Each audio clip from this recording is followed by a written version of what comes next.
Wrong Game's intro. not over yet.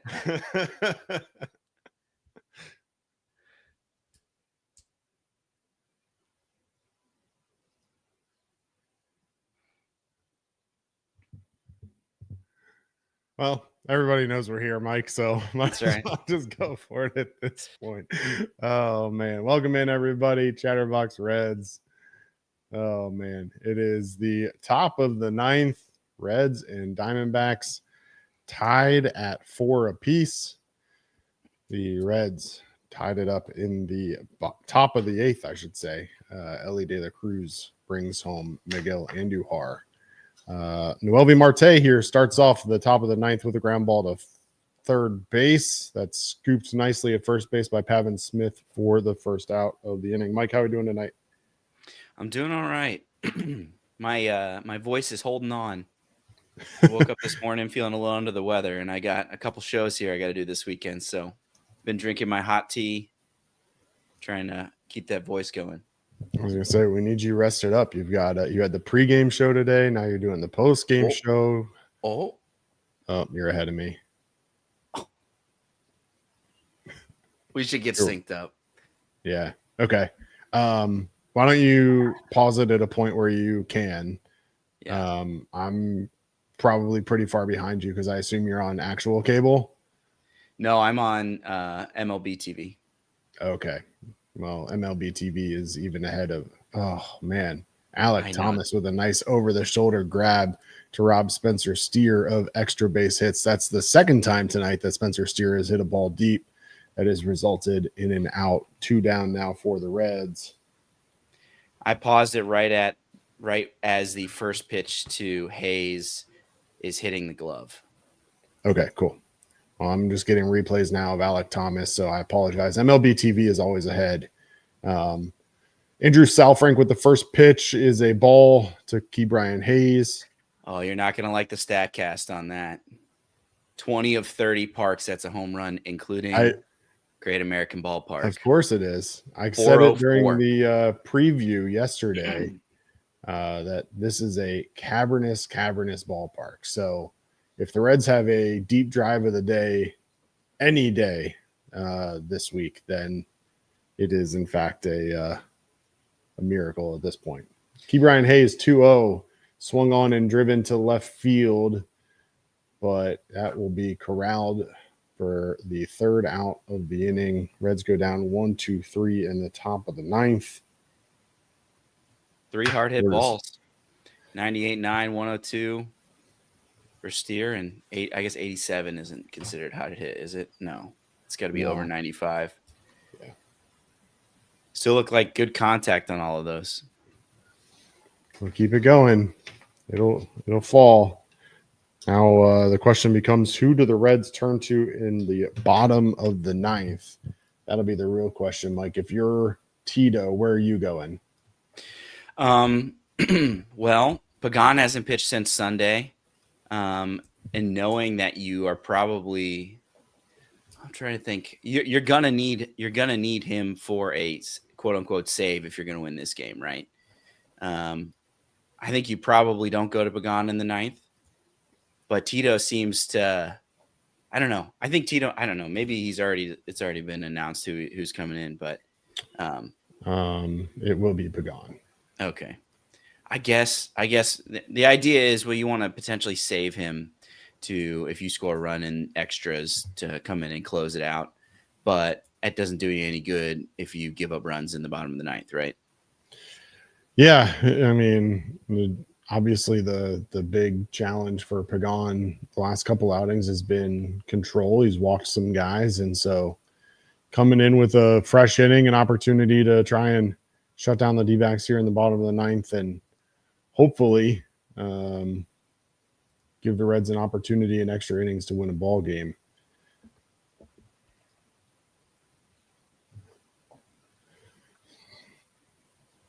Tito and Brad Mills talking now over the lineup, chatting about, I would imagine, what their plan will be for the 10th should they get there. Obviously, having ended the inning, Hayes would be your Manfred man. I hear people call it the ghost runner. I like to call it the zombie runner because the ghost runner, like that makes me think of like when you're playing in your backyard and you just don't have enough people to bat. So there's somebody on second base that just, there's not really, but the zombie runner, somebody has died. He's been out and now he's come back to life and now he's on second base. That's why I like the zombie runner. Okay. I think that's valid. Diamondbacks are 16-25 in one-run games in 2025. So I'm not sure Well, what let's hope the Reds can score multiple here in the 10th, and it won't be a one-run game yet again. It will indeed be. Sorry, 16-25 is not. I like our chances, I guess. Right? Yeah. Yeah. Well, I want to score multiple runs, so it's not a one-run game. Is my point. Oh, I got you. Yeah. Gabriel Moreno sends one into right center for a base hit to start off the bottom of the 9th against Emilio Pagan. And the leadoff man is on base. Well, he didn't walk him, Mike. Yeah, didn't walk him. Man, it was tough seeing Littell struggle with his command so much. I know we'll probably talk about it later, but even his outs were laboring. Yeah. We will indeed talk about Zack Littell later. All right. Nice little double play. We got backup catcher at the plate and catcher running. Yeah. Seems like a good recipe. Yeah, let's turn 2 here.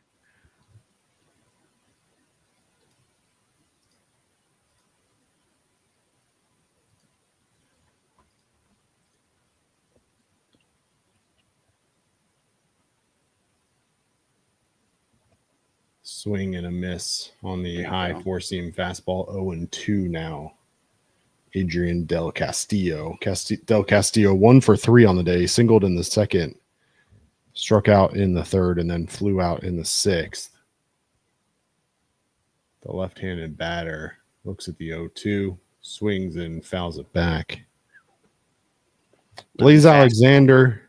Yep. Blaze Alexander and then Alec Thomas due up for the D-backs before turning the lineup over. Alec Thomas is quite the speedster, so if you can avoid him being your zombie runner, your ghost runner, your Manfred man in the 10th, that would be beneficial for Sir.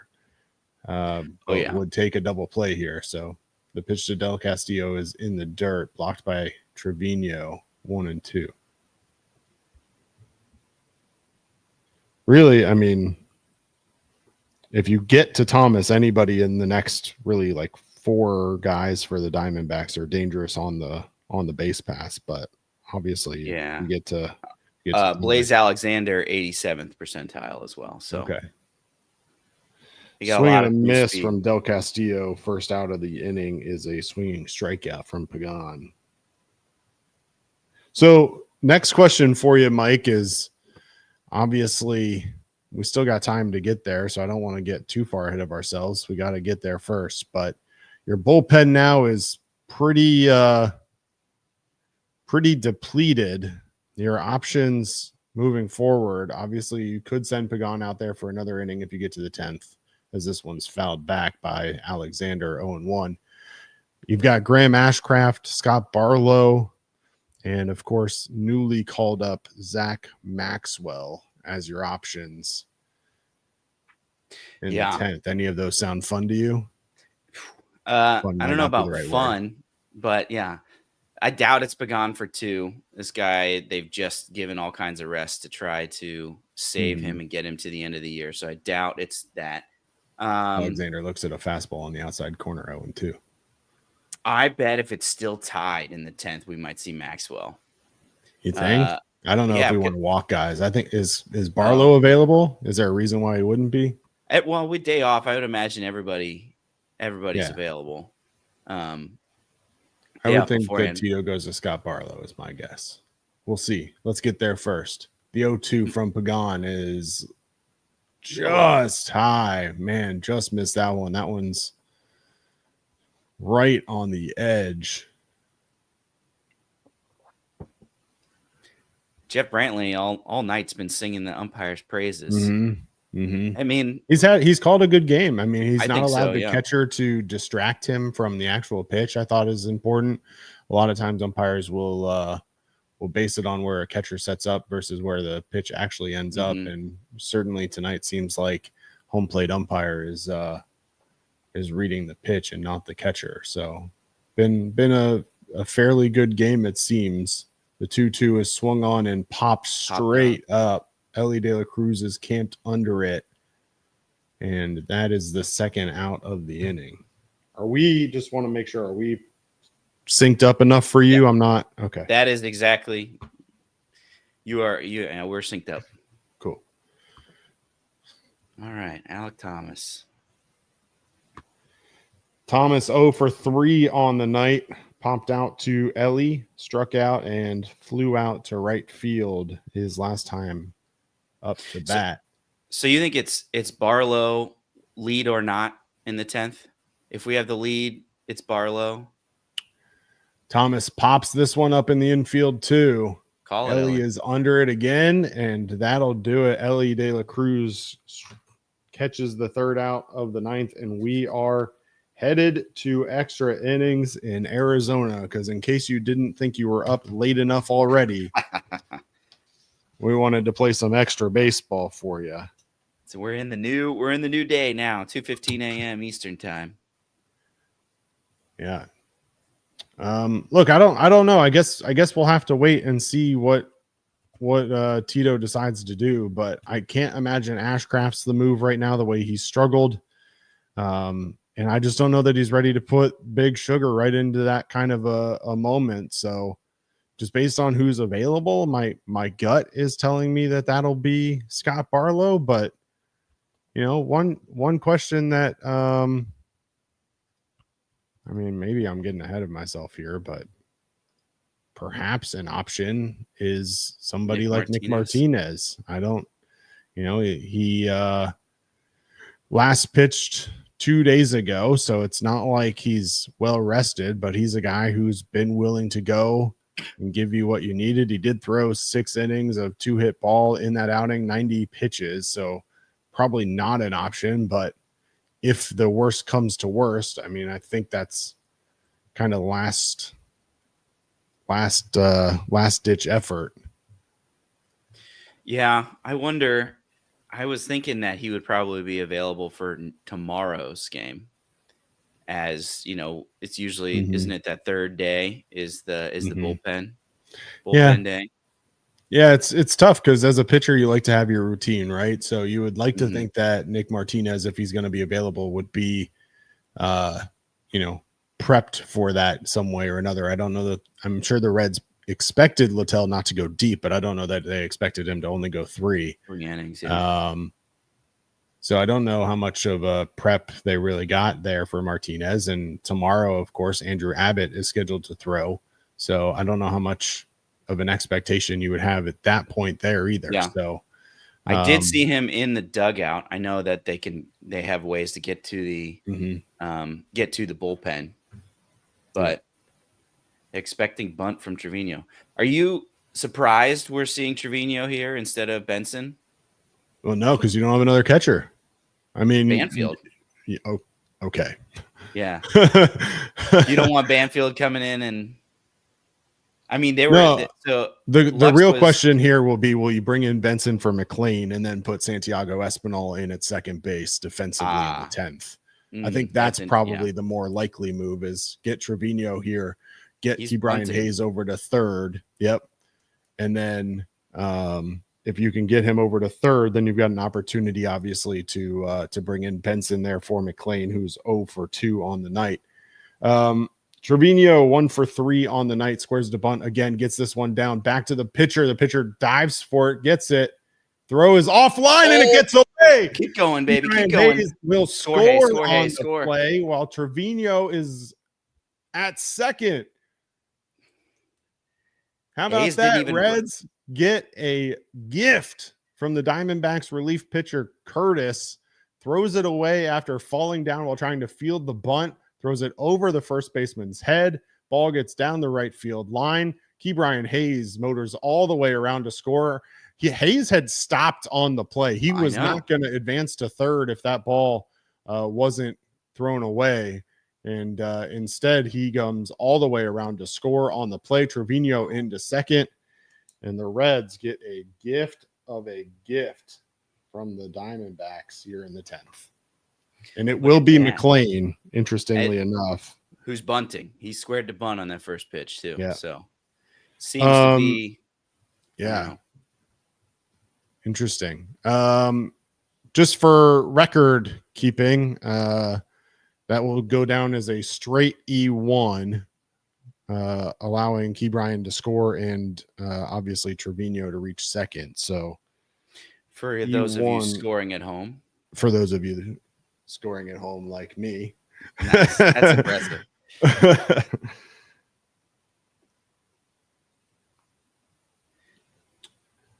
So, man, what a play. He had Trevino at first if the throw was online, but it wasn't. McLean squaring around to bunt again, gets this one down the third base line, fielded cleanly, and McLean will advance the runner. Trevino now 90 feet away from making this a 2-run ball game. All right. See if we can get a fly ball to the outfield here.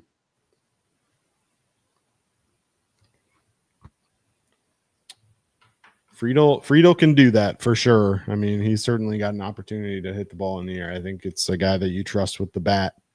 And the real question here is not about Friedel, I don't think. It's about Trevino. It's got to be a deep enough ball that Trevino can score on. It can't be one of those shallow pop-ups that, maybe Ellie would score on or somebody else. You've got Trevino running here. So if the Reds really felt like they had a backup catcher in Will Banfield, then maybe Trevino wouldn't be running here. But nonetheless, Trevino is still at third as this one is fouled out of play by Friedel, 0-2 now. And Carroll and Gurriel have plus arms in the outfield there too. So absolutely. So pretty good outfield defense out there for Arizona as well. Man. Come on, Friedel.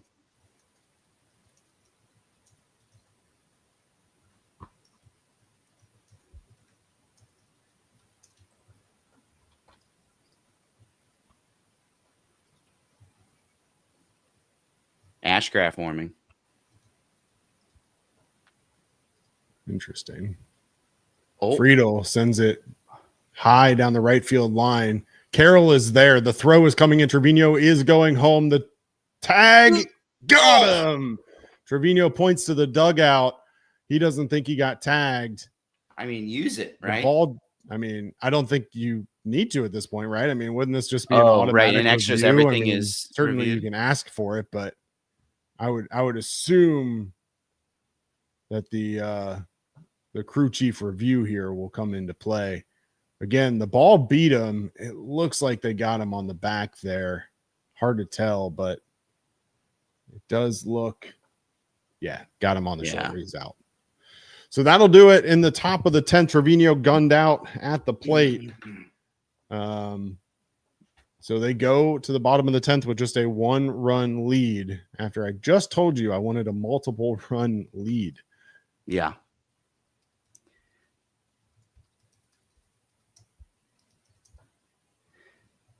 That sucks too, because even with 2 outs, I'd love taking my chances with Andujar, how hot he is right now. Absolutely. With 2 outs, all day. Yep. And they're still reviewing it, but it seems clear he got him right there on the back. Yeah.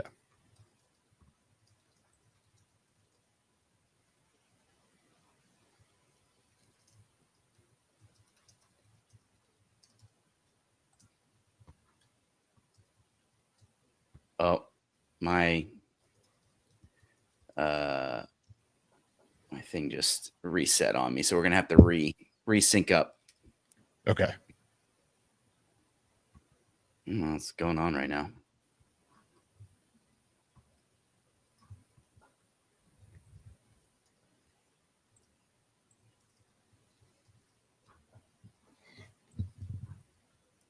Now, I don't want to give anything away here, Mike, and I certainly don't want to jinx anything. But at the end of the 7th inning, I went to make our little graphic overlay. Mm-hmm. And I made it 5-4 Reds. So Wow. I'm not saying, but I am saying That'd be great. we'll see. How about we get 3 ground balls here? Wouldn't that be nice? Turbo sinkers, ground balls to short and third. Guy doesn't even move over, and then we, end the game. 6 pitches, 7 pitches, something like that. An easy one for Graham Ashcraft. What do you think about that? I would love an easy one from Graham Ashcraft. Not having to worry about an outing from Graham Ashcraft would be phenomenal. Also, my daughter's room is right next to my office, so I hope I didn't wake her up getting all excited about that bunt. But if I did, she'll deal with it. My son is right above me. He's fully asleep. It's midnight, dude. I don't know. I know. You would think that she's passed out and we're safe, but you just never know. 0 career It got saves. a little loud. 0 career saves. Here we go. Had to add that one in there. we talked all off season about how Graham Ashcraft had good enough stuff to become a closer, but all right. I pause it when you can and let me know. Okay. I've got the Graham Ashcraft stat board up. 7-5 on the year, 3.86 ERA.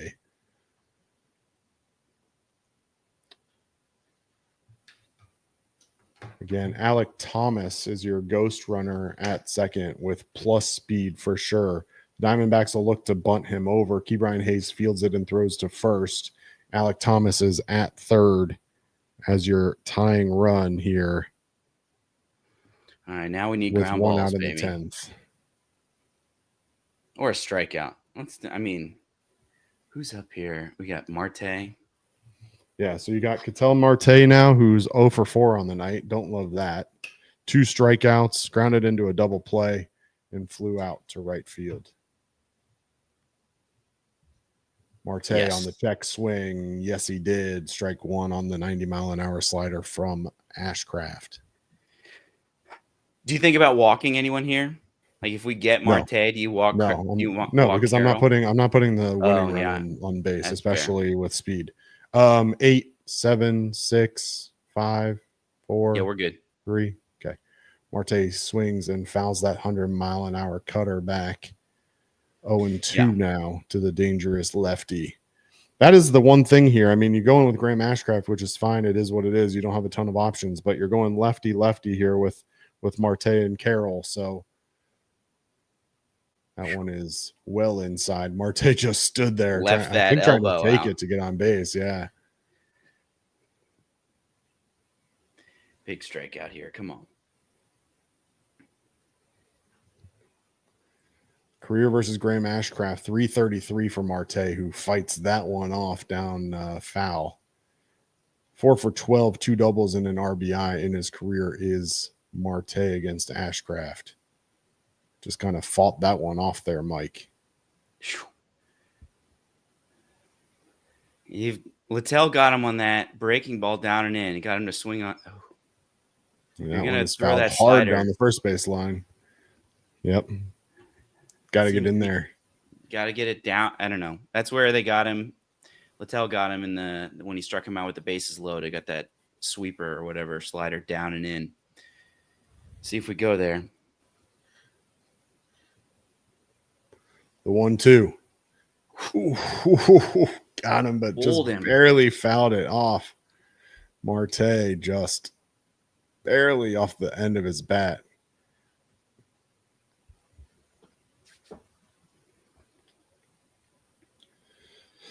All right, again, one of those moments where, love a strikeout.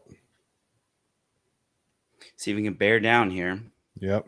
The 1-2 from Ashcraft. Check to swing. Did he go? No. The slider down and in nearly hit his back foot. Checked his swing nonetheless. Third base umpire said he didn't go. 2-2 now. The count even. on Marte. Trevino set it up high. Marte fouled yet again down the first base line. He's out ahead of that slider. He's thrown what? He's looking for that fastball, but this is 3, 4, 5 straight seventh. sliders. Yep. This is where you sneak a fastball top of the zone by him. Trevino set up inside again. It is another slider that is yet again fouled off down the first base side. Yeah. He hasn't timed it up, but. Yep. Marte battling. This upcoming pitch will be the 10th of the at-bat for Marte. So, if nothing else, he's making Ashcraft throw some pitches. So, if there was any hope of Ashcraft going multiple innings, that one misses just inside to send the count full. I'm getting thrown off by this. Their like center field camera. The Reds center field camera is almost directly over home plate. Yeah, so it's off. It's off for sure. It's definitely off. The 3-2 is swung on and hit deep down the right field line. Okay. Foul. How much don't more do can that. you test? Yeah, how much more can you test it? Throwing that slider down and in, down and in, down and in.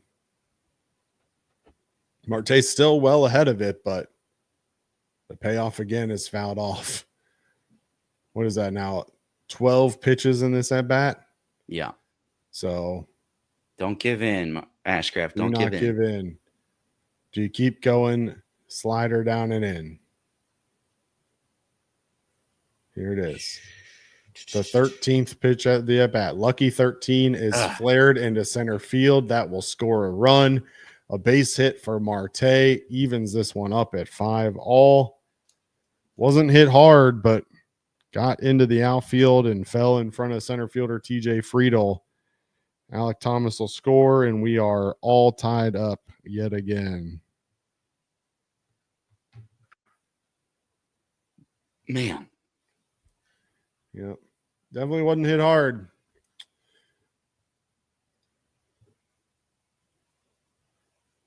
All right, now you got to get Carroll ground ball to McLean. McLean flips it over to Ellie. Ellie fires it to first. Steer stays on the base for the inning-ending double play, and we are headed to the 11th, Mike. All right, we got Friedel. Friedel will be on second as our zombie runner, and Andujar. Let's see who they're bringing in. See who they have. Jalen Beeks, who's a left-handed pitcher who we've actually hit pretty well, I believe, in the past. And then their long guy, Jake Woodford, with a 6.43 ERA. And then, so I think they have a couple lefties and a couple righties left. So they're not nearly as spent because their starter went 6.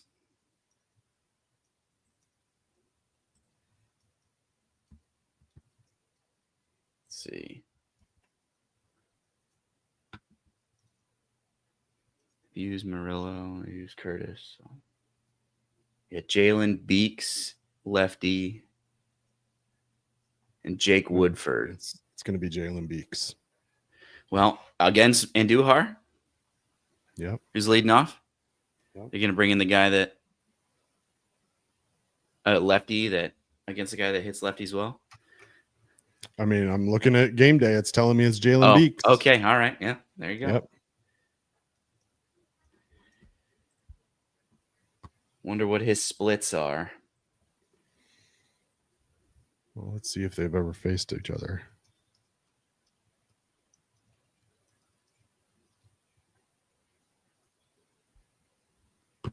Miguel Andujar in his career against Jalen Beeks, 7 plate appearances.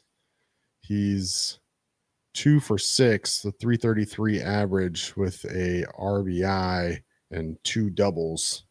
Last time he faced him, though, was in 2022. So it's been a little while here since the last time they faced each other.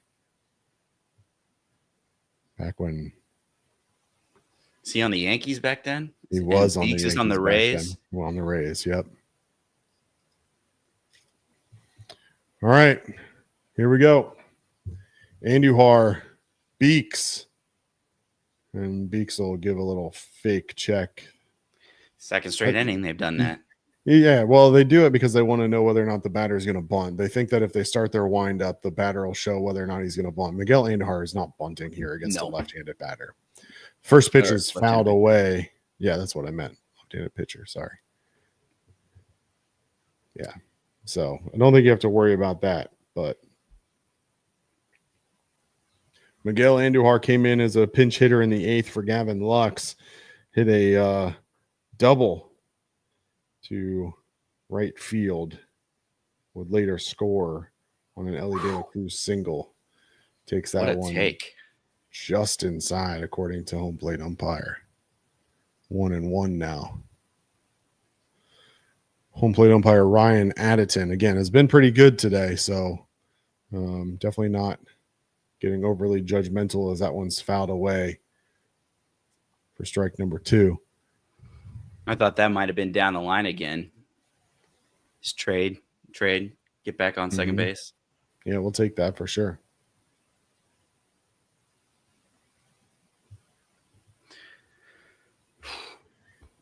All right, at least advance the runner. I've got my phone on Do Not Disturb this time because in the past, the Reds' Twitter has ruined things for me. So we'll make sure that the phone doesn't blow up this time as Andujar looks at a pitch up 2-2 now. Even count on Andujar as Beeks comes home. Grounded to right. That is fielded by Pavin Smith. Flip to the pitcher, Beeks. And advances Friedel to third. But records the out. Productive out. There's Martinez in the dugout, by the way. Yeah, so he's probably not pitching today. No. That'll bring up Ellie De La Cruz. Ellie 2 for 4 in this one. A triple and an RBI single. He's also scored a run. Having a nice night. Let's see if he can add to it here and bring home TJ Friedel. Something here. Swings at the first pitch and fouls it away.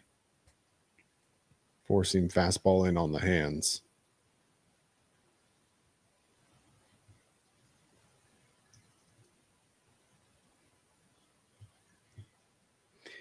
All right. Don't have blazing speed at third base, but you don't have Jose Trevino. No, but good enough. Yeah, good enough. I mean, if this is Friedel, he would have scored on that. Yeah. On that fly out last inning. So 1-1 to De La Cruz is swung on and missed. 95-mile-an-hour four-seam fastball at the top of the zone. Ellie swung out of his shoes. We don't need a home run here, Ellie. Just get a ball in play. That's right. Preferably to the outfield.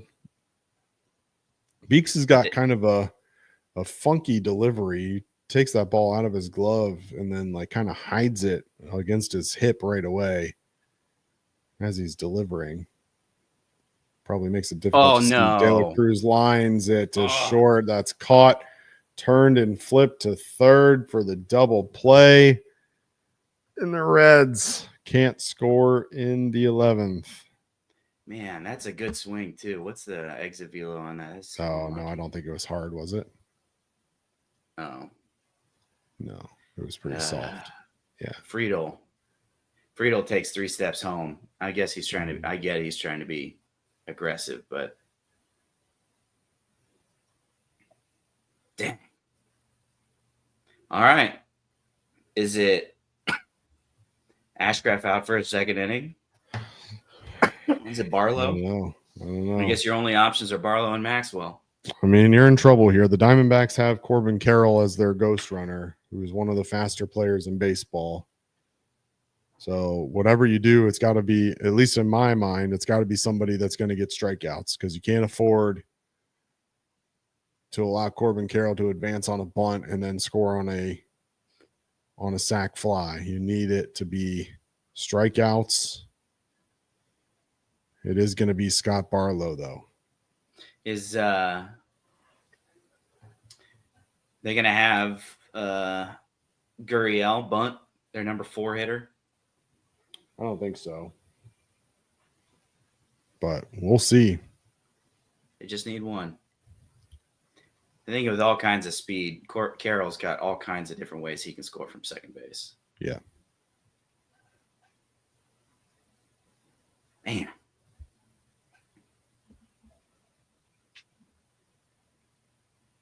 Yeah, only 79.7. Yeah.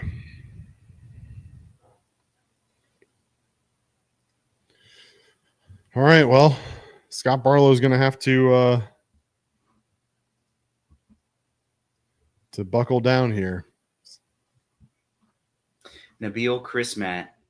So I remember he was pitching, I think maybe for Venezuela, at the World Baseball Classic. I remember he looked like he had the shiniest teeth I've ever seen. Like they were just like bright white on the screen. So that's funny. See if he's still got that for when he starts tomorrow. All right, we'll check it out. He pitched for Colombia. Oh, Colombia. Yep. Thanks to Nick Kirby for that little tidbit in the series preview.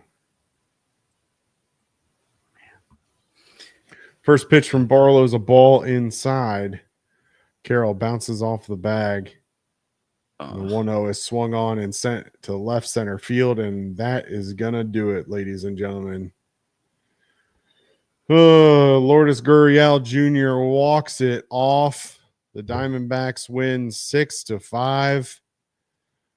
Heartbreaker in Arizona. Reds fall to a game and a half out of the wild card. Mike, let's do a show. And a bench to bench. Change in the air to deep right field. Back goes Clemente. And the save. He's done. Get out of here, baseball. It's gone. Oh, my God. You believe it. Johnny Bench has tied it up. The Cincinnati Reds win the World Series in 4 straight. It was a sweep. In the dirt. It's a wild pitch. Here comes Foster. The Reds win the pennant. Clarkins won the game. That ball is fair. Cincinnati's ahead, 2 games to none. Welcome, Joe Randa to Cincinnati. Adam Dunn has done it again. Benzinger backing and calling, and the 1990 World Championship belongs to the Cincinnati Reds. Marty, yes. This is Adam from Milwaukee. Hey, Adam, how you doing? I'm good. How are you? Good. Do you think Scott Chatterbox is a good player? Dunn up there with the bases loaded, the outfield deep and around toward right, and the 1-0 on the way to the plate. Swung on, long drive, right field, and this one belongs to the Reds. And a high drive, hit back into deep right field. Junior has just knocked the door down to the 500 club. Benson's first home run is a walk-off winner. That ball had a family. And De La Cruz is, oh my goodness, look at this kid run. My, oh my. That is a triple. Matt McClain's first big league bomb. Spencer Steer's first big league hit is a home run to straightaway center field. Joey Votto's done it again. The pitch. Votto swings high in the air. Right field. Yes! He pointed to the dugout to say, I told you. That is Joey Votto's 315th career go-ahead revving. Only Johnny Bench had more as a Red. And I can't tell you how much it means to play in front of everyone here in Cincinnati as a Red. What a gift. What a tremendous gift. So thank you. Thank you. I think I can speak for all of Reds country. Joey Votto, thank you. High drive, left center field, racing back to the Laurent Bourgeois. The Reds are National League Central Division champions. In the air, left center field. Did he? He did! He did! Reds win! Win! Line to the right field. Junior, the first Red ever with 4 home runs in a game.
Oh, Mike. Heartbreaker in Arizona. The Reds fall 6-5 against the Diamondbacks. A game that, quite frankly, felt like from the beginning was going to be a tough one, and unfortunately couldn't come back from a rough start from Zack Littell. Offense kind of did their job, even though they slumped there in the middle. Bullpen really did their job. We'll talk about them. But at the end of the day, they couldn't get it done. Yeah, pretty disappointing. I feel like we saw some heart getting back up off the mat, even when Ryne Nelson was rolling later on in his start. They were able to claw back a run and then get it to tied. And I'm sure we'll talk about it, but that Spencer Steer hit, that's a home run in 20 of 30 parks. Like that felt like maybe that's that's your spot there where you do that, then you have Began shut the door there. But unfortunately, we're at a ballpark with a cavernous outfield, and that helped us with some triples that we saw earlier, but also hurt us in that aspect. Yeah, definitely some missed opportunities from the Reds. Obviously, in the 11th stands out. You get the ghost runner over to third base on a ground out from Miguel Andujar, and then a soft ground out from Ellie, or a soft line out from Ellie ends up in a double play. Friedel inching off the bag there. But look, they had 11 straight batters retired from the second inning into the sixth. So, that little loss of momentum there certainly was tough to overcome. But yeah, I mean, not a whole lot you can say about it other than it's a challenging loss, and certainly need to bounce back, because if you want to continue to keep chasing this wild card race, the Mets won again tonight, and you're going to need to win the next two, I think, in Arizona. Yeah, I think the point that Nick has brought up a few times, the Mets obviously going through a tough stretch, but you can't expect them to keep playing 300, 400 baseball, right? They eventually, I think, will continue to, play and win games, and you're going to need to win games if you're going to stick with them. Now, I mean, 1.5 games is still absolutely within the realm of catching them, especially since we have a series against them coming up in September. So, I mean, I'm not at full-blown panic yet. I think there was a lot of really good things here. One of them, including the bullpen and some of the people that contributed, but it is really disheartening, especially, we're up late, ready to do this, had multiple chances to win it and don't do it. And that's pretty heart-wrenching. So hopefully they're able to, bounce back, win the series going into Los Angeles, where they're going to need some momentum to go in there, because I know that they've, I guess, the Dodgers are always tough, especially in Los Angeles. So yeah, going to have to get off the mat and come out to play tomorrow. They are indeed. I'm trying to get our little bottom bar here set up for everybody, but probably not super important at this point. But at the end of the day, it was a gut-wrenching loss yet again. It feels like the Reds now have had a few of these that, quite frankly, they probably want back. And unfortunately, that's not how things work. So it is what it is at this point, and we'll work through it. Let's go through the box score recap. We'll talk through how we got to 6-5 as the final, and then we'll talk through it from there. This is the box score recap, as always, presented by Nick Kirby. The Cincinnati Reds and Arizona Diamondbacks met for the first of a 3-game set on Friday night in Phoenix. The Diamondbacks sent Ryne Nelson to the mound, while the Reds sent Zack Littell. The Dbacks got on the board first after Littell worked the first batter he faced in the game. Geraldo Perdomo on 4 pitches. Perdomo advanced to third on a double by Corbin Carroll, then scored on a sac fly by Lourdes Gurriel Jr. to give the D-backs a 1-0 lead after the first. Nelson returned the favor, though. He walked Noelvi Marte to start the second. Marte came all the way around to score on a double by Ke'Bryan Hayes to deep left center. Hayes would score, giving the Reds a 2-1 lead on a single by Jose Trevino. Zack Littell struggled, though, especially with his control. In the third, he walked Corbin Carroll to lead off the inning, then gave up a 3-run home run to Gabriel Moreno after Pavin Smith reached on catcher's interference. Littell got out of the inning without further damage and was done for the day with a final line of 3 innings, 4 hits, 4 runs, 2 of them earned. 3 of them were earned. 3 walks and 3 strikeouts, all on 77 pitches in 3 innings. The Reds trailed 4-2. Elly De La Cruz led off the top of the 6th inning, though, with a triple to right center field. He would cut the lead to just 1 as he scored on a ground out by Austin Hayes. Miguel Andujar sliced a pinch hit double to right field in the 8th. De La Cruz then followed it up with a single through the right side, scoring Andujar and tying the game at 4-all. In the 10th, the Reds got a gift from the D-backs relief pitcher John Curtis, who threw a bunt attempt down the right field line, allowing Ke'Bryan Hayes to score all the way from second base. Reds took a 5-4 lead into the bottom of the 10th. Diamondbacks bunted their ghost runner ahead as well. Ketel Marte then hit a flare to center field to score Alek Thomas, and the game was tied yet again. Reds, however, unable to get their ghost runner across in the 11th. The Diamondbacks, however, wasted no time getting theirs across as Lourdes Gurriel Jr. singles on the second pitch he sees in the 11th. Corbin Carroll scores and gives the Snakes the 6-5 win.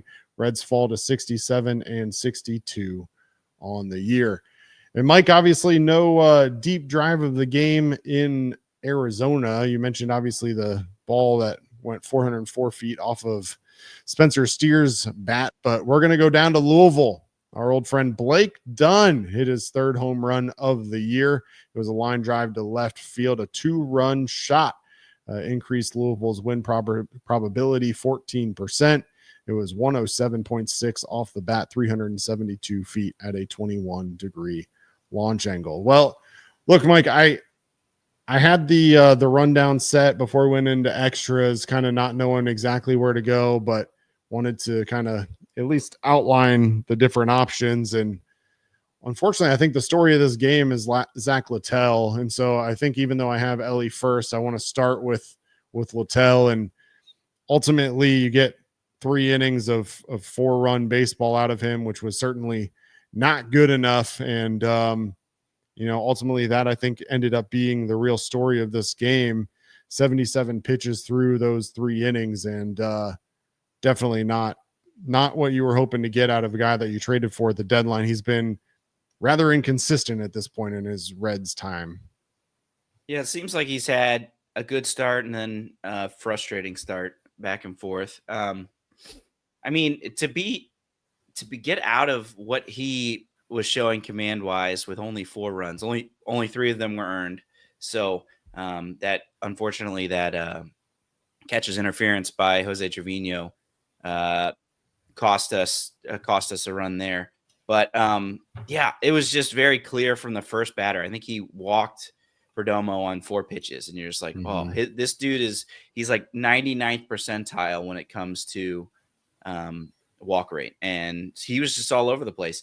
I'm looking at his breakdown of pitches. He threw more splitters than 4-seamers. He was just, I think he was searching. He threw 29, 26, 22, 17% for his pitches. He was just trying to find something to get people out. And to be honest, obviously you don't love going 3 innings and having to burn the entire bullpen, but for what he was working with, I was actually, I don't know if impressed is the right word, but I definitely felt, I was like, man, he was able to really work around definitely not having his good stuff. I would have liked him to get 5 innings at least, but that bases loaded strikeout of Ketel Marte was huge. It could have blown that game open. And frankly, if he doesn't, I mean, he's like a mistake away from, potentially going further on that home run to Moreno. So it's unfortunate because we've just exhausted everyone in our bullpen pitched except for the guy we just called up, Zach Maxwell. Now, I think we talked in the intro that Nick Martinez, because of how Nick Lodolo is doing, it seems like Martinez is going back to the bullpen and may be available tomorrow. And you have Andrew Abbott going, but still, it puts this team in a hard spot, in a tough spot, with you going into this series that you got to win, and you've spent basically every bullet in your bullpen. So not only have they thrown, but they've seen them. I think that's part of it too, is, at the more and more that you get to see these guys now, it may be different matchups that you see, but I bet you Sam Moll is coming up to face Corbin Carroll and Alec Thomas and maybe even Ketel Marte again in this series. And they had to burn that this in today's game, and maybe that leads to them having success off him later in the series. So, it's tough to see. It's disappointing in a lot of ways, especially because you feel like they handed it to you with that error. It's like, hey, here you go. We're gonna make. We've seen, the teams that are out of it, they begin to unravel, and then we couldn't do anything with that. Obviously, with Trevino getting thrown out at the plate, but yeah, just overall pretty disappointing to see. I know I've strayed from our Zack Littell conversation here, but I hope. I hope we're able to. I still believe that he is somebody that can come in and give, good outings for the rest of the year. You got to remember too that Arizona is a very, very good offensive team. He obviously didn't have his command tonight, but they were also not swinging. So I think that combination of that led to only three innings, which is just unfortunate. Yeah, look, I mean, you look at Littell's year, and he's walked 3 or more batters only 3 times on the year. So certainly not something that has traditionally been an issue for him, but unfortunately that bit him tonight. And, the biggest piece of it is that, he walked leadoff hitters twice, and both of those leadoff hitters came around to score. So you walk Perdomo to start the game on 4 pitches. Then you walk Corbin Carroll in the third. So as great as it was to get out of that bases loaded jam there in the second that you mentioned, to turn around then and walk the leadoff hitter in the third after potentially getting that momentum there from that big strikeout was a big letdown. And then, as you mentioned, 2 batters later, you get that catcher's interference, which again cost the Reds a run because, Gabriel Moreno came up 1 batter later and hit a 3-run home run. So, those were big moments in this game, and you certainly would have liked to get more out of Littell, but at that point, it's a 4-2 ball game. Your offense is looking okay. If you're Tito, I would imagine that your mindset is, well, our offense is here. Let's see if our bullpen can shut down this offense and keep them at 4, so that our offense can come back and win this game for us. And their offense did, and we'll talk about it here in a minute, but the bullpen did too. And, I think that there were some certain positives that came out of this game, but unfortunately just overshadowed, I think, in the loss. So let's talk about that bullpen real quick, Mike. And I'm going to run through it all because there was a lot of it, but it's worth giving them their due because they went ultimately 7+ innings of no earned run baseball. So Sam Moll, as you mentioned, 1 1/3 innings, 1 hit, 2 strikeouts. Connor Phillips looked great, 1 2/3 innings out of him, no hits, 2 strikeouts. Brent Suter came in for a hitless inning. Tony Santillan, a hitless inning. Emilio Pagan, a hitless inning. Graham Ashcraft gave up 1 hit and an unearned run. Scott Barlow, unfortunately, gave up that 1 hit there in the 11th and the unearned run as well. So, you look at it in the margins at this point in the season are just too slim to be able to afford walking guys, which has been an issue for this team the last couple of weeks. And so, you're left in a position now where you're a game and a half back of the Mets, who won earlier today. So they beat the Braves 12-7 earlier, and it is what it is. But really deflating there to get out in the 11th. I think that double play by Friedel, on the replay, it certainly looked like he didn't have a good read of where the defense was to think that ball was going to get through. Yeah, it looks like on that replay he takes a couple steps too, and then comes back and is doubled off, not even close really. So I don't know. I'm all for him trying to get. I'm trying to get an aggressive, try to score on contact. Like I understand that, but man, it's just I almost chalk that up to unlucky, man. I know could he have been better about that, but it's just like he does, or Ellie puts that ball right at the guy, and it's unfortunate. It's just like that line. I believe that any ball, like from, I guess what I would expect is he's on third base. His job is to look any ball on the ground. He's looking to try to go, but any ball line driver in the air, he's got to freeze. He's got to freeze and say, "Hey, is that through?" And if he doesn't do that, or if he does freeze rather than get those 2 steps down the line and come back, does he make it? I don't even know, because that ball was so bang bang. But yeah, I think there was a level of maybe he needs to have some better awareness there. It's just unfortunate that is ultimately what we're hanging our hats on, because there was just so many other plays too that could have, it didn't, could have led to us winning this game.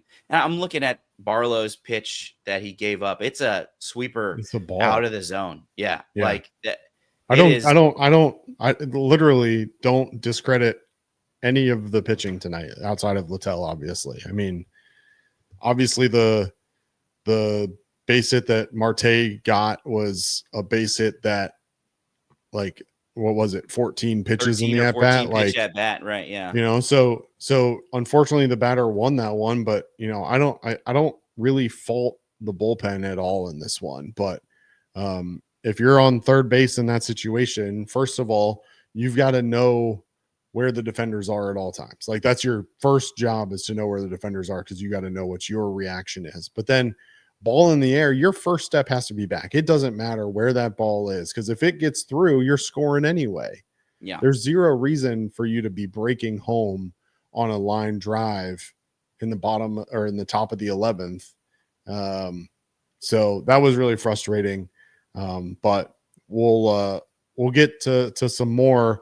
But first, I forgot to give our deep drive of the game sponsor a shout out. I know DSC is anxiously waiting for us to give them their read. So DSC is the presenting sponsor of the deep drive of the game. Again, Blake Dunn with his home run in Louisville. DSC is a leader in renewable commodities for biofuel production, specializing in used cooking oil collection, aggregation, and sales. Visit www.deepsouthcommodities.com for more information. Thanks as always to our friends at DSC. And real quick, we want to remind you that you can call or text 988 anytime, day or night. The 988 Suicide and Crisis Lifeline is a place to get support for anything related to mental health, whether it's an immediate crisis, simply wanting to find out how to connect with care, or anything in between.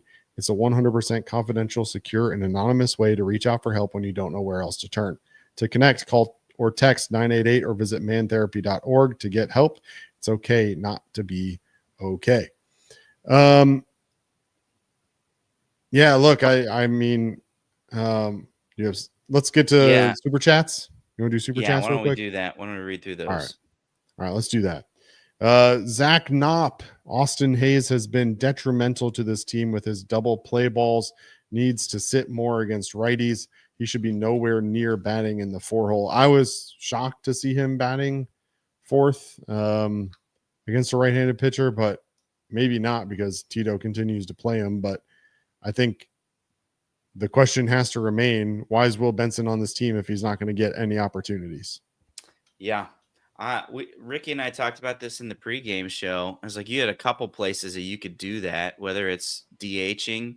Obviously, Gavin Lux has been swinging a pretty good bat, but you could have got him in there, and then you could get him in left field with Hayes, who's running a 50% ground ball rate and has just really struggled. I think he's a 28 30 WRC plus in the month of August. And I wonder if we see him. We got 2 more righties going in the rest of this series. And I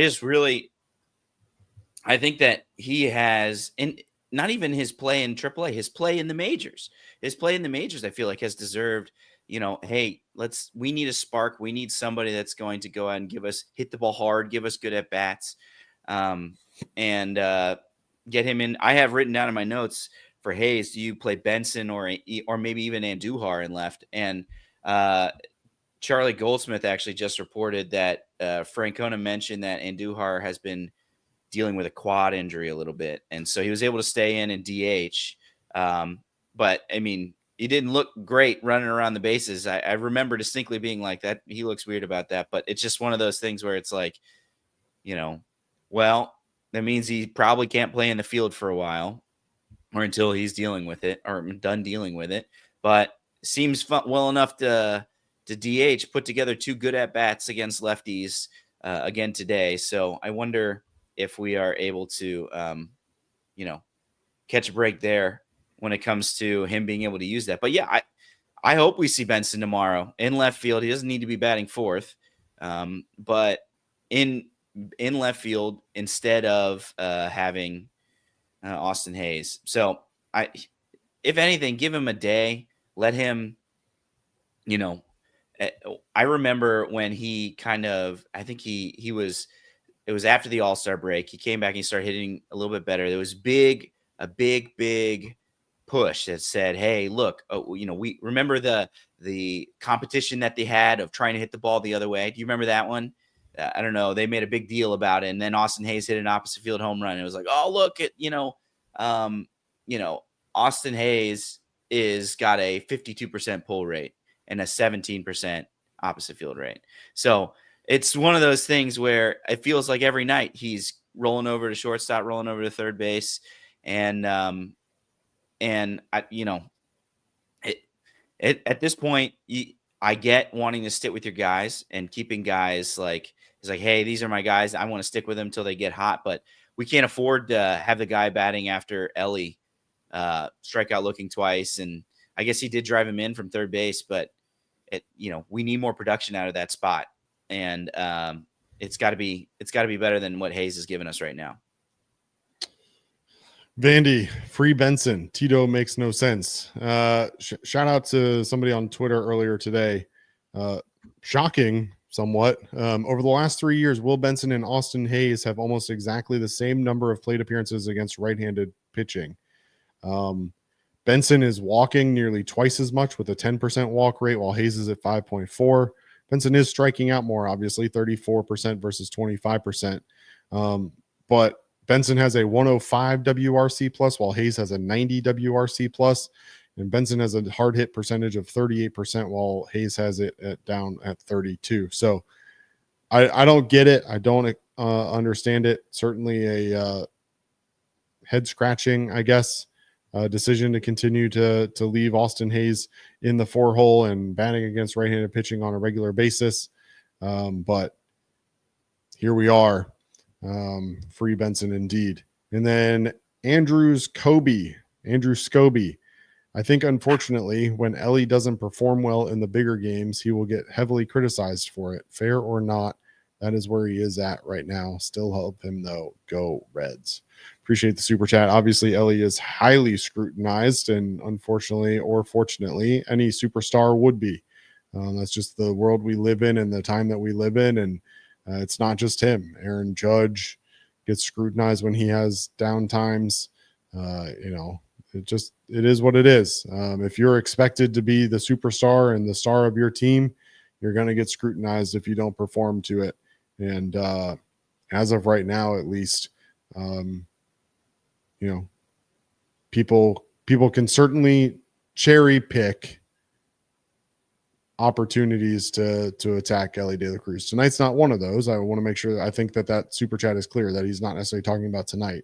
I think he's just talking in general that Ellie will be criticized if he doesn't perform well in big games. That's not talking about tonight specifically, just in general. So Ellie obviously tonight had a good night. Unfortunate that he ended the game in that line out double play, but I, Mike, want to talk about a quote from Terry Francona in tonight's postgame, and I'm gonna no, I don't even understand it. Here we go. Terry Francona was asked about pinch running for Jose Trevino in the 10th inning, and Francona said that he didn't think it would be fair to have Will Banfield make his MLB debut in that spot. Here's the deal, Tito. You can be a player's manager all you want. What's not fair is having Jose Trevino be expected to be able to make that play. We all know he's not a fast runner. We all know that that's not his game. When you have guys on the bench who can help you win a game, your job is to put us in the best position to win that game. It's not fair to Jose Trevino to have to start 6 straight games because you left Tyler Stevenson on this roster while he had a broken thumb. That's not fair either. So to expect Jose Trevino after starting 6 straight games and having caught 9+ innings at that point, to say that it's not fair to Will Banfield to make his major league debut in that situation is a complete joke to me. If he's not going to be available to play in games unless we're being completely blown out or blowing people out, then get him off the roster. He doesn't need to be here. You might as well just carry one catcher and have Santiago Espinal as your backup if that's the case. But if you're going to have Will Banfield up here, you need to put your team in the best position to win. And you're not doing that by having Jose Trevino run at third just because you don't think it's fair for Will Banfield to make his major league debut in that situation. I think that's a terrible response. And whether or not that's how he actually feels, I don't know. Sometimes I think Terry just says things that he's just trying to skate around the facts, right? At the end of the day, I think what he probably really meant to say is, I don't trust Will Banfield to be my catcher moving forward in an extra inning game when I need a catcher and need to be able to trust a catcher to call a ball game, to be able to hit if he's called upon it, and to be able to defend the position well. If that's the case, then again, get him off the roster. But if it's literally you didn't want him to make an MLB debut in that situation, well, guess what, Terry? Now you lost the ball game and you're a game and a half back of the wild card because of it. So, Mike, I'll let you you give any thoughts you have on that. But I had that quote highlighted as well because my initial thought was like, well, then why is he on the roster? If you don't trust that guy to come in, like, why is he on the roster? Obviously, it is no small thing to come in and call a game. But aren't they getting is it the catcher that's calling, or can they get pitches in from the pitching coach and things like that? Like, is it on the catcher completely to call the game? Well, I mean, at least historically, you have catchers in Major League Baseball who are trusted to call a game and have complete control, and you have catchers who maybe have some ability to do that, and then you have some who I think legitimately look over to the bullpen to get a call. I don't think that the pitching coach or anybody else can literally call the pitches from the dugout, but I do think that there are teams where either it's scenario based or otherwise where the catcher will rely on the dugout to call a game. Now, for me, maybe they didn't feel like Banfield was familiar enough with the pitching staff to be able to come in and call that game or whatever it may be, but you find a way around it. Your job is to win the game. And at that point, you've got a runner on third base who potentially could be, an opportunity to go ahead by 2 runs in that scenario. Like, I'm not on board with that. That's rough. You get, I mean, just going into the inning with a 2-run lead versus a 1-run lead is completely different, right? And obviously you're still going to need Banfield to be back there and be solid for whoever it is. I guess it's probably Ashcraft, even if they're up 2. But man, so you would have pinch run Benson there or pinch run, I guess anyone. Literally I bet you anybody. Trevino is the slowest guy on the team. So just pinch run anybody. It doesn't matter who you pick, but you pinch run, whether that's Benson or Espinal, I guess leave it up to you. But I think at that point you pinch run for sure, and then you put Banfield behind the plate. Yeah. You know what's unfortunate too? It's like this isn't even a question if Stevenson is healthy. You know what I'm saying? So Right. it's unfortunate that we had like majority of the season we've had two very good and reliable catchers that you would feel fine about pulling Trevino there and then having Ty Steve catch the 10th or whatever, right? And it just sucks that we're in that spot, this very specific situational spot, and we don't have Stevenson to be able to take that. And instead, we have Will Banfield, who is not really doing wonders for your organizational depth. So I don't know. I mean, let's be brutally honest. The Reds don't have a major league catcher in their organization higher than high A. Right. Like Duno at low A might be your only true major league catcher on this entire depth chart in the minor leagues right now. Right? Like how that is malpractice. And I don't care. I understand that Michael Troutwine is injured right now, so maybe that played up into it, but he's at AA. He got literally demoted after spending last year at AAA. Now he's at AA for a reason. Your other depth at catching position right now is Eric Yang and PJ Higgins. I mean, at least PJ Higgins has some professional, like major league experience, I think, right? Like he's been in the majors before. We traded Austin Wynn. Stevenson is hurt. Like,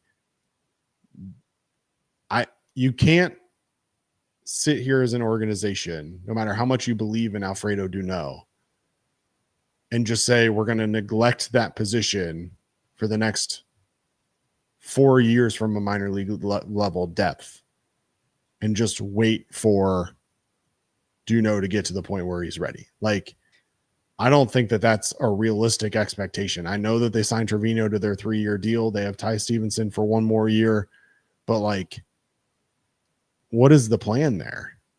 Yeah, and frankly, I don't think it's from lack of trying. I was when we were talking about the draft history. I remember going through that. Like let's see, like they've drafted college catchers. They've just all been not good. They just, in 2023 they drafted Connor Burns in the 5th round, college catcher. And in 2022 they drafted Logan Tanner, college catcher, in the 2nd round. Cade Hunter, college catcher. Burns is at AA. Burns is at AA. Cade Hunter, college catcher, in the 5th round. Also AA. Matt Nelson, who they just cut in 2021, college catcher in the competitive balance round. Jackson Miller, he was a high school catcher. That's 2020. So they've been throwing high draft picks at it. They've just, I think it's less of an indictment of team building, more of an indictment of just being able to develop, Duno, and maybe, I don't know. I don't know how other organizations are with developing catcher. I would imagine that it is much more difficult because of all the things you need to do defensively, calling the pitchers, and then also hitting. But, our success stories are Tyler Stevenson, and that, I mean, I guess Duno is somewhat, but he's 19 and he's still in a high or low A. Like, you can't call that a success story yet because, yeah, he looks great, but he's not going to be ready for 2 years, So, yeah, it makes them trading Austin Wynns. I know they were in a roster crunch spot, and I'm not sure what they would have been able to do, whether they needed to DFA him or what they would need to have done to try to keep him in AAA. But it's unfortunate that, you don't have somebody that you can feel confident to turn to in that situation, just because of your just utter lack of depth that you have throughout the system. Yeah. Again, the quote from Terry Francona after the game today, I was fighting myself. Do we run for Trevino? I didn't think that was fair to Will Banfield in the 10th inning with a ghost runner on second trying to catch Graham Ashcraft. I was fighting that one. Like, then why is he here? Why is he here? So, frustrating to hear that for sure after already a frustrating sequence there to end the game. But yeah, I do want to talk. Stewart can catch. You think he can get behind the plate? Jeez, who knows? Who knows? Sorry. I do want to. You're good. I do want to talk about some positives, obviously, for tonight. Ellie De La Cruz had a good night, triple and a RBI single. Ke'Bryan Hayes continues to hit well with this Reds organization. He had that well hit double early in the game and scored a run. So definitely some positives, at least offensively here for me. But you know, you also had a string of 11 straight batters retired at one point. You know, the Diamondbacks bring in Burgos, who's traditionally a mop-up pitcher and not necessarily a high leverage guy, and you can't do anything off of him. And some double plays and threats throughout the game that, you know, were unfortunate too. And so, you know, at the end of the day, if this team is gonna get hot and they're gonna, you know, make a run for this wild card, I think Ellie has to get hot. I think Arizona is a great place for him to do that. It is a giant ballpark. Balls don't really get out of there, but they absolutely find the gaps. He found a gap today with the triple.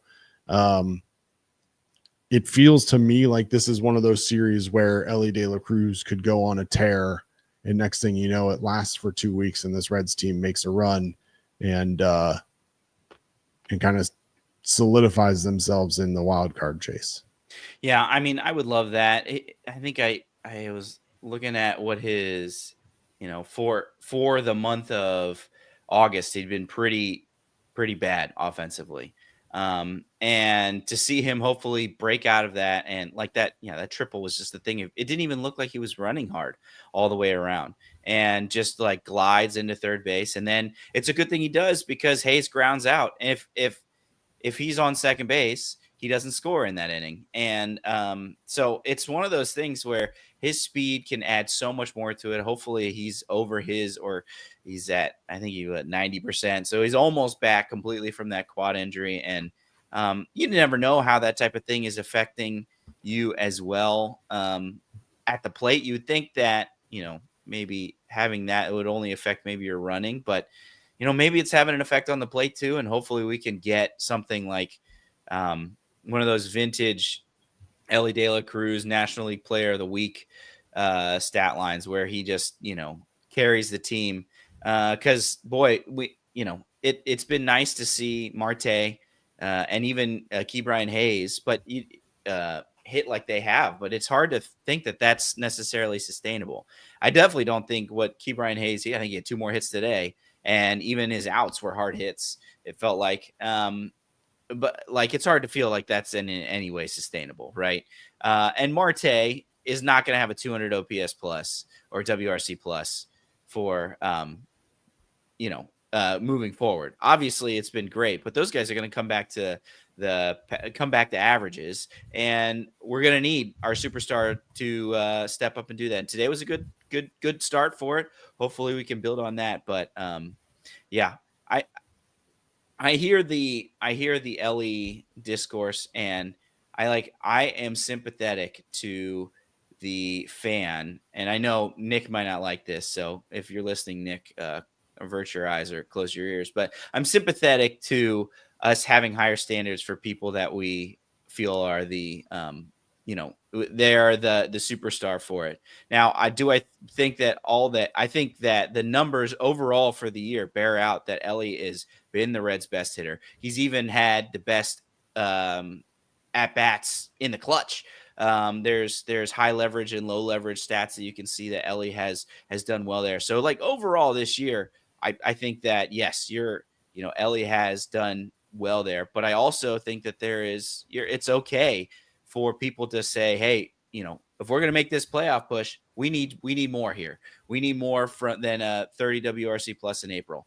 If we're going to get there to the promised land, we need more of that. So I guess that's how I feel about Ellie. I obviously am in no way ready to give up on him, or I still am excited every time he comes up to the plate. Still have the belief that he's going to do something crazy when he comes up, and in that situation with in the 11th inning, man, I thought he did it. I thought he was able to fight off some good pitches and then drive in a run, and unfortunately he hit it right at the guy. But yeah. So, let's see smoking hot Ellie. I'd love that. Yeah, look, shout out to Bryce Spalding. He put it out there on X earlier. Every other month, Ellie has been basically average or well above average baseball player offensively up until August. In April, he had a 112 WRC plus. May, it was 97. But in June, he had a 190 WRC plus. In July, it was 124. And then, as you mentioned, August, now it's dipped down to 30 WRC plus for Ellie in the month. Certainly would be nice to have him turn around and have another June-like run and another kind of 150 plus WRC plus for a couple weeks and propel this team into the playoffs. But yeah, it's going to take a lot more than just Ellie. And unfortunately right now, Ellie's batting in front of Austin Hayes every single night. And so even when Ellie does get on base, Austin Hayes not always trustworthy to get him in. Ellie obviously singled to score Miguel Andujar in the 8th, and then was promptly erased on a ground out on a double play by Austin Hayes. So gonna need more out of Austin Hayes. Gonna need more out of Ellie, obviously. Gonna need Andujar to continue to do what he's doing. Need Friedel to return to his on-base ways. He was just 1 for 5 tonight. So need that back. But yeah, up and down the lineup, it's just got to be better. We got to figure out what to do with McLean. 0 for 3 tonight. Obviously one of them was a bunt, so take that for what it's worth, but 0 for 2 with a sack bunt. But yeah, it need more. And it's unfortunate because, obviously tonight it didn't work out, but the starters, the starting pitching on this staff has been otherworldly. I mean, the Reds put out a graphic earlier that since the All-Star break, the Reds are first in WHIP, first in opponent average, second in ERA, first in opponent OPS, tied for third in strikeouts, second in walks. So the starting pitching up until tonight, obviously Littell struggled, has been really solid. And the question now, we're going to get into some news. We'll get into it now. I think it makes sense to have the conversation. Nick Lodolo threw 3 innings today in a simulated game against hitters in Arizona. Francona said that everything went well. Lodolo is expected to start the series finale against the Dodgers on Wednesday. And then Chase Burns has also started to play catch. He's preparing for his return from a grade 1 right flexor strain. That's all him hit the injured list on August 15th. So the question, of course, becomes when those two come back, what does your starting rotation look like? I think that the current plan is Lodolo replaces Martinez. Martinez goes to the bullpen. And then I think Burns goes to the bullpen for a long reliever type role. I would imagine. I don't think he's a closer like some people want him to be. I think he's a long reliever type thing where you pair him with a Littell or a Singer and have multiple innings on the back end after you get 5 or 6 from your starter. Right. Yeah, I agree. I know that they've talked about limiting innings and things like that, so I'd imagine there's probably going to be something like that where he can come in bullpen wise. And then, off the list there is what Maxwell probably goes back down. But then who's the other person on the block? Is it Ashcraft? You send Ashcraft down? Today, obviously he does give up the hit and that long prolonged at bat, but he's been pretty brutal here recently. I guess we're a long way away from having to make that decision. But yeah, you run out Hunter Green, Nick Lodolo, or Hunter Green, Andrew Abbott, Nick Lodolo. It's probably Maxwell and Phillips, right? Oh, Phillips. I forgot about Phillips, even though we can talk about that, but Phillips looked pretty good today. Came in some mop-up role and looked very in charge and in command there today. But with Lodolo back in the lineup, if he can return to form, man, that's still, I like that against, basically anyone's top 3. I'm trying to think. I guess Dodgers go Glasnow, Yamamoto, and Blake Snell. Maybe that's better, or Ohtani. But I know we're missing all 3 of those guys when we're going into Los Angeles. But either way, it's like, if we can get this offense or the pitching staff healthy for the stretch run, I think that they've obviously still been carrying us since the All-Star break, but I think that they can. I think that they can carry us, and we just need a little bit more offense. Imagine if we'd gotten, we getting a 6th inning quality start here. We're talking, hey, the Reds won. Pagan came in, shut the door, and hey, look at that.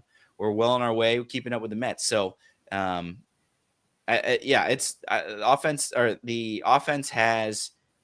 We've talked about how it needs to pick it up, but I think that starting lineup of Martinez in the bullpen, so Littell and Singer, you're back to on the rotation is probably where I'd go with it.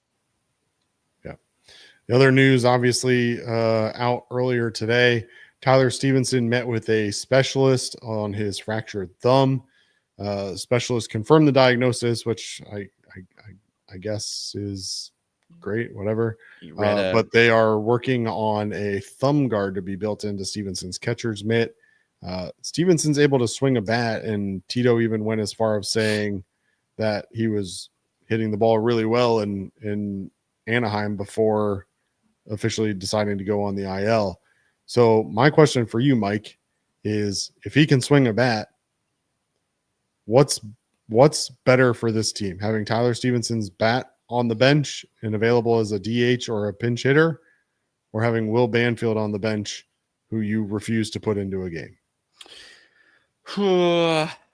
It's a good question, because it seems though, obviously he's getting that special thing in his glove, but it seems like he would still be off the table for catching. And then only having one catcher is just something that, I mean, maybe I'm wrong. Maybe with this extra pad, he's good, and you just kind of nurse it, and he comes in as, the emerging catcher, and you just let Trevino keep going. And he's 7 days in a row now that he's caught. But I don't know. I think you already have. I don't know. I'm between two of it, because yes, Stevenson, I'm sure, would be a bat upgrade over Will Banfield, but it hasn't really been that big of a. It hasn't been that big of a bat so far recently anyway. I know that he is. It doesn't. I don't know how much offensive upside you get by then, putting you in some really weird spots if he really can't catch. And you need to, then you definitely can't pinch hit for Trevino. And then Trevino takes one off the shoulder, takes one off the hand. And then it's like, we have a guy in there who's hurt and, as the emergency catcher. And now you're in a world of hurt. I don't know. I don't see that the upside is necessarily enough to make me want to do something like that. I don't know. What do you think about that? Yeah, no. I think there's some interesting comments in the chat about, if Tito was actually so concerned about Banfield having to catch Emilio Pagan tonight, why not go to Zach Maxwell? And he's a guy who Banfield is obviously familiar with. Yeah. And so if your concern is really about catching a guy who you're not familiar with, well, then pitch somebody who he's familiar with if that's really your plan. But I guess the question becomes, would you rather have, Graham Ashcraft in a 2-run game at that point, because you would have hopefully scored 2+ in that inning, or Zach Maxwell in a 2-run game who has command issues in his major league debut in a high leverage extra inning game? I get it. I do. And Tito has very clearly been opposed to having guys make debuts in high leverage situations. He's done it multiple times now, it feels like, throughout the year. But at some point, if these guys are going to be on your roster, your job is to put your team in the best position to win a game.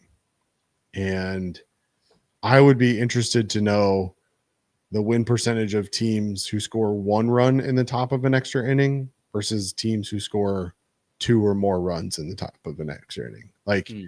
I have to imagine that, given the ghost runner, that your win percentage goes up significantly by getting that second run across. Right. Because most teams, Now, not the Reds, unfortunately, multiple times this year, but most teams get that ghost runner in, right? So to have a 2-run lead instead of a 1-run lead, to me, feels pretty significant. Now, did Tito know that they were going to get that fly ball from Friedel and that they'd have an opportunity? No, but yeah, he's gotta put the team in a position to be able to take care of business. And so from an analytical perspective, at least in my mind, I'd much rather have Zach Maxwell in a 2-run lead than Graham Ashcraft and Jose Trevino in a 1-run lead. And yeah, I don't know. Yeah, I think I agree with you there. I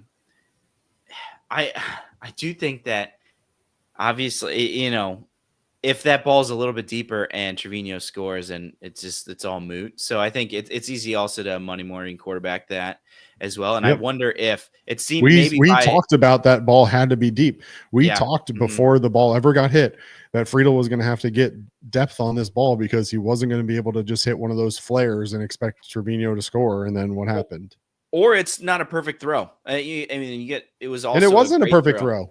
Yeah. So I wonder if Tito also maybe thinks that. I know that response to me feels like is like maybe this is what I was thinking, whether or not it was necessarily the right decision or not. It's unfortunate. So who knows? It is what it is. It's very easy for us to say, well, you absolutely should have done that. Seeing what the result was, right? But I tend to agree with you still, though. Anything else you wanted to talk about from tonight's game before we get into MILB and the upcoming games? No, just hopefully that when we get to up next, we can see Will Benson in the lineup tomorrow. Let's take a quick look at the National League scoreboard before we move on to Reds MILB. For those that are tracking, the Pirates defeated the Rockies 9-0. The big storyline there, Bubba Chandler, the Major League Baseball number 11 overall prospect, made his Major League debut on Friday night. Interesting stat line: 4 innings pitched, 2 hits, no runs, 3 strikeouts, and a save. The first pitcher ever to make his Major League debut by pitching 4 or more innings and picking up a save. So he didn't start the game. That's interesting. He didn't. They brought him in the 6th, and he threw 4 innings. So definitely intriguing approach there. Bubba Chandler, highly regarded, and certainly one we'll be keeping our eye on. Mets beat the Braves 12-7. The Cardinals, they fall to the Rays of Tampa Bay 10-6. The Brewers get a walk-off solo home run with 2 outs in the bottom of the 9th from William Contreras to beat the Giants 5-4. The Cubs beat the Angels 3-2, and the Dodgers fall to the Padres 2-1. So, Reds didn't get any help on Friday night from around the league. They'll look for obviously a win on Saturday and some help from the Braves and Giants and Rays and Angels, amongst others. Let's head down on the farm. What do you say, Mike? Let's do it. I heard that Alfredo Duno guy's pretty good. Yeah, we'll talk about him in just a minute. But first, AAA Louisville, they fall 8-4 to Nashville. The Louisville Bats have now lost 5 straight games and fall to 53-71 on the season. Bats pitching has allowed 36 runs during that 5-game span. Tonight, Sal Stewart was 1 for 5. Hector Rodriguez also 1 for 5. Christian Encarnacion Strand was 1 for 3 with a walk and a run. Blake Dunn, we talked about earlier, 3 for 5 with a home run and 2 RBIs. Ryan Vilade, 1 for 4. Connor Joe 0 for 3 with a walk. Chase Petty really struggled in this one. Started the game, went 2/3 of an innings, gave up 4 hits, 5 earned runs, walked 1, hit 2 batters as well. Struggle for Chase Petty tonight. Sam Ben-Shotter came in 1 1/3, a 4-hit, 1-run ball. Reaver San Martin, 2 innings of 3-hit, no-run ball. Yasser Zulueta, 2 innings, no hits for him. And then Lyon Richardson, 1 inning, 3 hits, 2 earned runs, and 2 strikeouts. Chattanooga had a doubleheader with Biloxi, lost both games. In the first one, Ryan Cardona went 4 1/3 of 1-hit baseball, but gave up 3 runs because he gave up 5 walks. Easton Sikorsky came in, went 1 inning, 2 hits, 3 earned runs, 2 walks, and a strikeout for the loss. Sikorsky really dominated at high A Dayton earlier this season, going 2-4 with a 1.87 ERA in 21 appearances, but struggled mightily since being promoted to Chattanooga. In his 7 appearances so far, he's got a 10.13 ERA. So hopefully Sikorsky can figure things out there. They turned to Trevor Kunkel after Sikorsky loaded the bases, and unfortunately Kunkel gave up a grand slam after inheriting that bases loaded jam. Edwin Arroyo was 1 for 3 with a walk. Ethan O'Donnell 1 for 4. Cam Collier 1 for 3. Leo Balcazar 2 for 3 with a home run. Ruben Ibarra also hit a home run in this one. In the second game of the doubleheader, Chattanooga fell 3-2. They're now 62-51 on the season.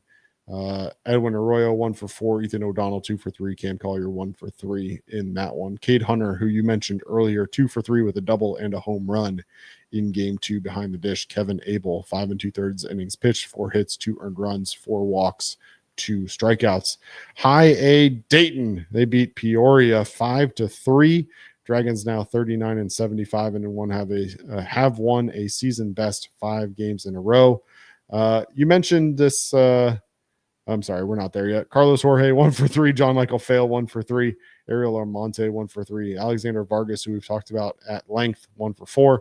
Nestor Laurent, really the story in this one. Wild stat here. So Nestor Laurent went 6 innings, 3 hits, 1 earned run, 2 walks, and 7 strikeouts. It was Laurent's first win pitching for the Dragons in his 21st start, Mike. 21 starts, picks up his first win. He's now 1-10 officially on the season with a 6.24 ERA in 88 innings pitched. Now we get to Daytona and that guy that you mentioned earlier. Daytona did fall 7-1. The lone run, a solo home run from Alfredo Duno. He was 1 for 2 on the game. Duno's first inning home run was his 3rd straight game with a home run. And for the month of August, Duno is slashing 371, 513, 758. Elsewhere in that game, Cole Schoenwetter went 4 innings of 3-hit, no-run baseball. Reynaldo Cruz, however, 2/3 of an innings pitched, 1 hit, 5 earned runs, 2 walks, 2 hit by pitches. So rough outing for Cruz. Kyle Henley was 1 for 4. Tyson Lewis 1 for 4. Ichiro Kano 0 for 4. Bernard Moon 1 for 1 with a double. Quick additional note from the Reds minor leagues. For those of you that didn't hear, catcher Yervin Murillo and outfielder Adolfo Sanchez were both promoted from the Dominican Summer League to the Arizona Complex League. Sanchez is the Reds' number 11 overall prospect. He hit 339, 474, and 504 in the DSL. Murillo slashed 259, 381, 431 in the DSL. That is your Reds MILB on the evening for Friday night. Let's look ahead now to Saturday, Mike. And it is a opportunity for the Reds to get a win. Certainly for many, if you're looking ahead, this is the matchup that gives you the best opportunity to get a win, but really hope that the Reds can squeak out these last 2. Reds and Diamondbacks game 2 will be Saturday at 8:10 p.m. Eastern. Andrew Abbott will take the mound for the Reds, looking to continue his breakout season. 26-year-old left-hander has posted a 2.28 ERA, the second best mark in Major League Baseball. He's got an 8-3 record over 22 starts and 130 innings. Last outing on August 17th, he went against the Brewers. It was a gem. He allowed he had allowed 9 earned runs over his previous 3 starts, but Abbott went 7 innings of 4-hit scoreless baseball, striking out 7 and walking none against the Brewers. He'll go up against, as we mentioned, right-handed pitcher Nabil Crismatt. Crismatt making just his 3rd career Major League Baseball start, but has appeared in 115 Major League games across 4 different teams. Quite the journeyman. Spent 2012 through 18 with the Mets, then went to the Mariners in 19, the Cardinals in 20, was with the Padres for 2 years from 21 to 23, then went to the Dbacks in 23, was with the Dodgers in 24, then the Rangers in 24, then the Padres in 24. And now here in 2025, he signed a minor league contract with the Phillies, posted a 3.81 ERA in 15 starts with AAA Lehigh Valley, but opted out of his contract on July 3rd, but then decided, hey, I'll re-sign with the Phillies on a minor league deal. But was released less than a month later on August 4th after 4 more starts. Chris Matt then signed a minor league contract with the Diamondbacks on August 9th. After one scoreless appearance for AAA Reno, Diamondbacks added Chris Matt to their active roster on the 17th, taking over for Anthony DeSclafani. In just his second career MLB start and first since 2022, Chris Matt allowed just 1 run over 5 innings at Coors Field on the 17th, relies on 6 pitches. The changeup he throws 42% of the time, sinker, slider, curveball, cutter, and four-seamer. Fastball is not fast, just 91 miles an hour, but Rockies batters were just 1 for 10 against his changeup in his lone start. Chris Matt with a career 4.32 ERA in 6 games against the Reds, but hasn't faced them since 2023. From 22 to 23, he had pitched 3 innings of scoreless baseball against the Reds. Active Reds against Chris Matt, 4 for 12. Lux is 1 for 4. Brian Hayes, 1 for 1 with a double. Noelvi Marte, 1 for 1 with a double. And then Spencer Steer, 1 for 1. That is a look ahead to tomorrow night. Lots of changeups. I looked at 2024. He threw it 65% of the time. Or is that 69.9% of the time he threw a changeup? So you don't see guys that their main pitch is changeup. No, especially not guys that are throwing 90 miles an hour either. Like, that's the thing. It's not like he's throwing a fastball up there at 95, 96 and then getting guys way out ahead with his changeup. You know, his fastball is just 91 miles an hour. So a lot of junk, which, at least in my experience, is not something the Reds have been super successful with in the last couple of years. Yeah, I was about to say 6 scoreless incoming, it seems like. Yeah. Pitcher's duel with it's giving 0-0 in the 7th, the way this guy's pitches. Yep. All right. We did get one more super chat I want to make sure we get to. Tito wants to play a guy with one hand. Perfectly healthy Benson, who the fan base loves. Not good enough to run from third to home. Thanks to the real Big Z for that super chat. Yeah, look, I think we've said our piece on that. Yeah, we've said our piece on it. So it is what it is. Any final thoughts tonight, Mike? 1.5 games is still not insurmountable. If we can go in behind our all-star, Andrew Abbott, get a win tomorrow, and then get the win on getaway day over to Los Angeles, you can still feel pretty good about this series. Obviously, this is a very winnable game. You would have liked to have gotten this out of the way so that obviously sweeping a series is tough, but winning 2 out of 3 against a team that can hit like this is still an accomplishment. So if we can go out and get the win tomorrow, I like our chances to be able to carry that momentum into Los Angeles. So all is not lost. While that was a deflating game, especially in extra innings, we're still not in any way out of it. We can still come back to salvage this series. Absolutely. Good opportunity tomorrow to get back on track. As always, Chatterbox Reds will have you covered starting in the 9th inning of tomorrow night's game. Very own Mike Hart will be back on the show with Corey Phillips to walk you through that one. And Mike's pulling double duty tomorrow. Make sure you turn in after the Cincinnati Bengals and Indianapolis Colts preseason game. That game kicks off at 1 p.m. Eastern. We'll be live immediately following that game to break down all the action. Not expecting any starters to go in that one, though, Mike, at least not offensively. So we'll see how much of a breakdown we really have to give. But nonetheless, we will be here, and Chatterbox Sports will remain your home for all Cincinnati sports and breaking news. So until next time, for Mike Hart, I'm Craig Sandlin. This has been Chatterbox Reds. We'll see you next time.